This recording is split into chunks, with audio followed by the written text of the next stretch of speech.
আসসালামু আলাইকুম। এইমাত্র ঈদের চাঁদ নিয়ে সৌদি আরব থেকে আসলো বিরাট বড় খবর।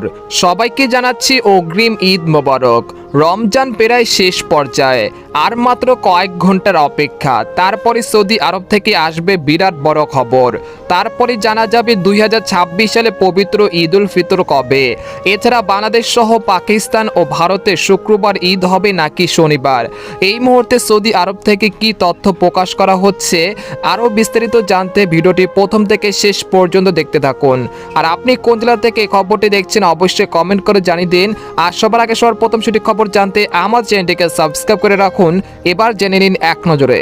আজ সন্ধ্যায় শাওয়াল মাসে চাঁদ দেখার আহ্বান জানিয়েছে সৌদি আরবের সুপ্রিম কোর্ট। চাঁদ দেখা গেলে আগামীকাল ঈদ উল ফিতর উদযাপিত হতে পারে। আর চাঁদ দেখা না গেলে রমজান মাস 30 দিন পূর্ণ করে 20শে মার্চ শুক্রবার ঈদ পালিত হবে।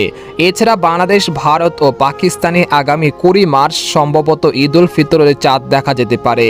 এরই ধারাবাহিকতায় আগামী 21শে মার্চ শনিবার বাংলাদেশ সহ এশিয়ার বিভিন্ন দেশে পবিত্র ঈদ উল ফিতর উদযাপিত হতে পারে আলহামদুলিল্লাহ। এদিকে আকাশ পরিষ্কার থাকলে আগামী 20শে মার্চ শুক্রবার সন্ধ্যায় দেশের আকাশে স্পষ্টভাবে ঈদের চাঁদ দেখা যেতে পারে।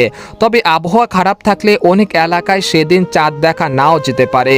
এক্ষেত্রে রমজান মাস 30 দিন পূর্ণ হবে এবং সেই অনুযায়ী 21শে মার্চ শনিবার ঈদ উল ফিতর উদযাপিত হতে পারে বাংলাদেশ সহ এশিয়ার বিভিন্ন দেশে। এদিকে পবিত্র ঈদ উল ফিতর উপলক্ষে দেশের আবহাওয়া পরিবর্তন ইঙ্গিত পাওয়া যাচ্ছে। ঈদের দিন রংপুর, রাজশাহী, ময়মনসিংহ, সিলেট ও ঢাকা বিভাগের উত্তরাঞ্চলে ঝড়ো হাওয়া ও বজ্র বৃষ্টির সম্ভাবনা রয়েছে।